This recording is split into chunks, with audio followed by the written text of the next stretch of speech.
What's going on, guys? Billy here, and recently I have been doing a ton of drone deploy work for my clients, each of them using these maps that I create for different scenarios, which I will touch on in just a second. But today, in this video, I want to go over how to make a 2D map using drone deploy from start to finish. Something like this example here that gives you a great amount of detail in one image by stitching together hundreds or maybe even thousands of photos. In a later video, we'll focus more on 3D maps, or I guess 3D models like this one here, which turned out pretty great. But I figured we'd start with this topic right here to sort of learn how to walk before we start running. So the use aspects of a 2D map are almost infinite, and I actually like to think of them as more of one large high-resolution photo, because when I approach a company and say, hey, I can map your construction site or I can map your field, a lot of them think to themselves, why would I need a map made? So what I do is I explain it to them as one really large high-resolution photo of their entire property or of their entire project.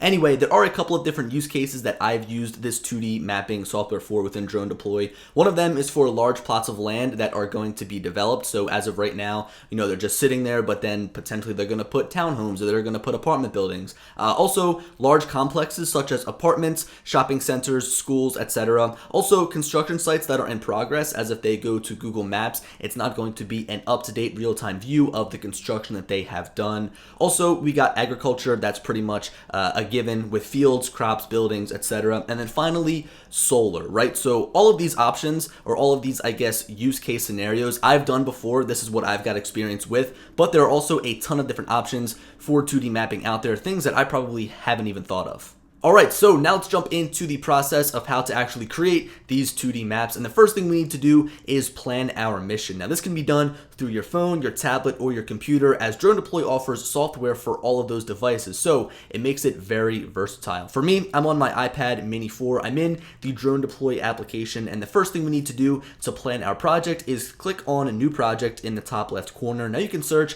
for your area by the name, the coordinates, or the zip code, but for me, I think I'm just going to do this office complex over here, and I will click on create new project. Now I'm just going to leave it as untitled project for this test, but again, you can name it whatever you would like. So my first step is to create a rough outline or the confines of our map. So I drag these white circles out into the box shape, and then from here I can create brand new waypoints by dragging these lighter gray circles. Now usually when I do this for a client, I really make sure I have every little thing covered, and sometimes I go a little bit overboard just to make sure I have more than enough, but for this example I think that looks about good. Now over here on this left side, we can see that our flight time is 12 minutes and 31 seconds. The amount of acreage we're covering is 35. It's going to take 204 images, and all of this will take one single battery. Now below that, we've got our flight altitude, and right now it's set at 246, and the resolution is 0.9 inches per pixel. Now this right here, your altitude, is going to determine the resolution of your map. So for example, let's bump 246 up to 500. It's going to turn out to be 1.8 inches per pixel because the camera is further away from the ground. Therefore, it is a lower resolution. Now, it does lower that flight time drastically, but for me, I like to get a higher resolution image, so I like to shoot for anywhere between 120 and 150. So right now, our resolution is 0.5 inches per pixel, and the flight time is about 33 minutes, so you will need some extra batteries. But again, you're going to get a higher resolution map.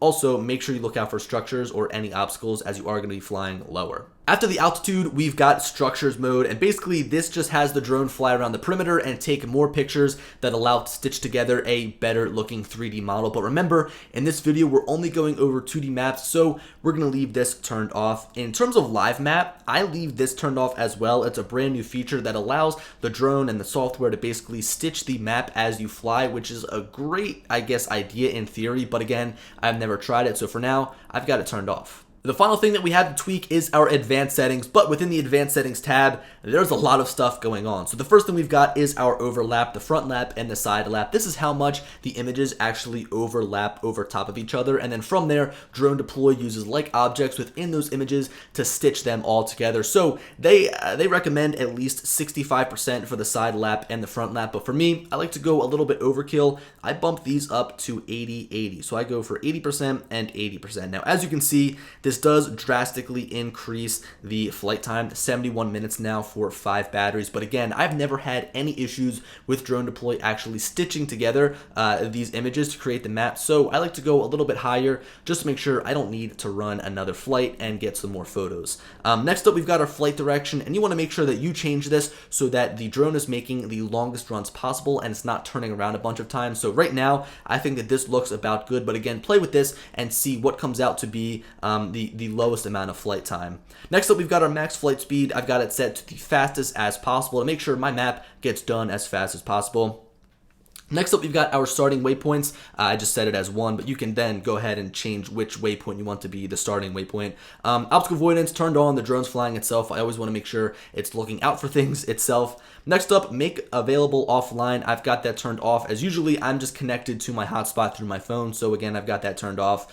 Show existing map, I've got that turned on. And then setting the exposure and the focus manually. I let the drone do all the work. I let it set the exposure as well as the focus automatically, and I've never had a problem. So I'm going to continue to do so until I've got a problem. And also, it makes things a lot easier. Okay, so now that the flight has been totally planned, it's time to now get your drone ready. Usually, I like to create my maps before I get on site, but if you want to get a lay of the land and wait to create your map until you get there, that works too. I find I do kind of a mixture of things, so I get the map ready, I set the confines, and once I get there, I check my altitude with my drone, and then I set other things appropriately, like the overlap and also the altitude right there on site. Now, I'm going to be doing a totally different example out in a field, an empty field, because I didn't want to run that last mission I just created over a busy office building without getting their permission. So again, I'm going to do a totally different example now, and one that's going to be a little bit shorter. So I'm running this mission here off of my iPad mini 4. I could have used a smaller device which would show the beauty of the cloud, being able to sync your missions on your DroneDeploy account and then between multiple devices, but I prefer the larger screen. Anyway, after starting up the drone, the first thing that I like to do is go into the DJI Go 4 app to format my SD card and to clear off any remaining files, and then I check on the status of the drone, right? Things like the IMU, the compass, and battery levels. All of this can be done within the DroneDeploy app, but I find it to be a little bit more comprehensive through the DJI Go app, so I like to do a double check beforehand just in case. Once I'm done that initial check, then I jump into the DroneDeploy application, and you'll notice that my drone isn't connecting. That's because I had the DJI Go app open in the background, so you'll want to make sure that you quit out of any other apps that are talking to your drone and only have DroneDeploy open. Once that connection is made between the drone and the app, we can select the mission that we want to start and do a quick overview to make sure that everything is set properly. Again, remember, I like to usually fly at a lower altitude with larger overlap percentages, but for this example, I'll be decreasing all of these values just to speed things up. After everything seems good to go, we can tap on the blue circle icon in the bottom right of the screen, which will send the drone through a quick pre-flight checklist. Once all is green and good to go, we can tap on the blue icon again in the bottom right corner, which will send our drone up. Once it gets to the set altitude, then it will begin to make its way to the first waypoint and go off on its mission. There are a few things that I want to point out about this in-flight screen, first of which is the flight plan in the center. The dotted line represents the path that the drone takes to begin the mission. The blue line represents the path that the drone is going to take in the future on its mission, and the white line shows where the drone has already flown. In the bottom right is a go home button clearly marked in red with the logo of a house, and in the top right is where you would usually be able to see what the camera is seeing on the drone, although mine was acting up for this flight. Finally, on the left side is your basic flight telemetry. So starting at the top, we have our battery life in the form of percentage, the amount of photos taken, our altitude,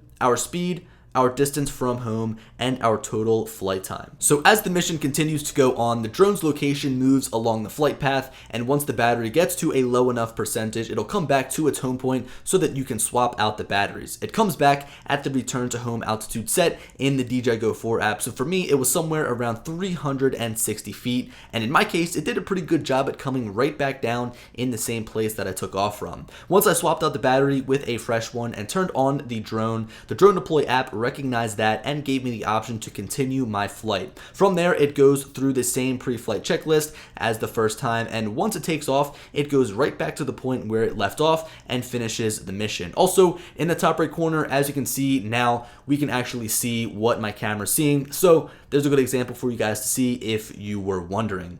Now, you might have to feed your drone multiple batteries if your mission is larger, but once it's all finished, it will come back to the home point and land for you. From here, it's left to you to pack up the drone and head over to your computer to begin uploading the photos taken. The first thing that I always like to do is copy over the photos to my computer's hard drive from the SD card, and you'll notice that they are all in JPEG, which is fine because we don't need to do any editing here before uploading. Now, once all these photos have been transferred over, we'll head over to our dashboard on DroneDeploy's website. To easily upload the photos, we can select the mission that we flew from the side panel. So in my case, it's the field video test. And then once this flight plan loads, we select upload from the top bar. By selecting the pending upload, it will bring us to a page that lets us upload the photos that we captured. Once they have all been checked and processed, then you can edit a few of the parameters like the map type. You can add more images from another folder if you have to. You can manage your ground control points if you've set any, or any of the ones that have been set from the drone.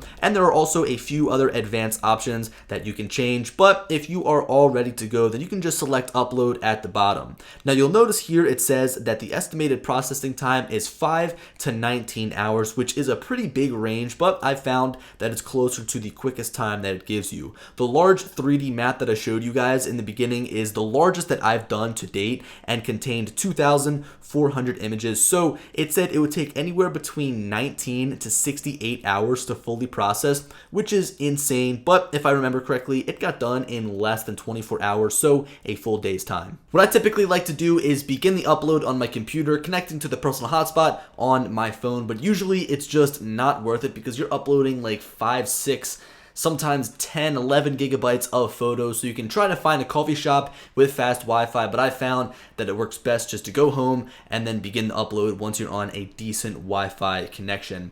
Now, once all is said and done, once all is finished, this is what you're left with. This is the 2D map. You can choose between that 2D map, a plant health view, an elevation view, and of course the 3D model, although this wasn't intended to be a 3D model, so it doesn't necessarily look all that good. The 3D model that I was showing you guys was done in a different way, so stay tuned to my channel as I'll be putting out another video later that goes over the step-by-step process of how to create something like that. Anyway, back to the example map. You can create annotations and measurements such as location, distance, area, volume, and you can place little counters, all of which are shared with the editors that you've invited to include on the map that you've created. You can also view the overlay of all the images if you wanted to give that a look. And finally, we can export our data, and you have different export options for each different file and each different map type. And I've created a little list here if you want to read off of it. It's nice to be able to download, say, a full-size 2D map and send a client a full-size high-resolution JPEG photo rather than send them to DroneDeploy, because sometimes the website can get confusing, especially if you have never used it before. They won't be able to make annotations and measurements, but if I pull up this map here, it's in the JPEG file form, and it will show in a resolution of 12,421 by 22,931 pixels. This means we can zoom all the way in and still preserve some detail. The final cool thing that I want to share is the fact that you can export your 3D models into .obj files, which can then be 3D printed, and I actually had a friend of mine test it out, and it looks pretty damn cool. So there we have it, guys. That is how to create a 2D map with your drone using DroneDeploy from start to finish. If you guys have any questions at all, feel free to leave them down in the comment section below. Although I hope you guys don't have too many questions, as I tried to go as in-depth as possible. Anyway, I hope you enjoyed the video, and as always, I'll talk to you later. Peace.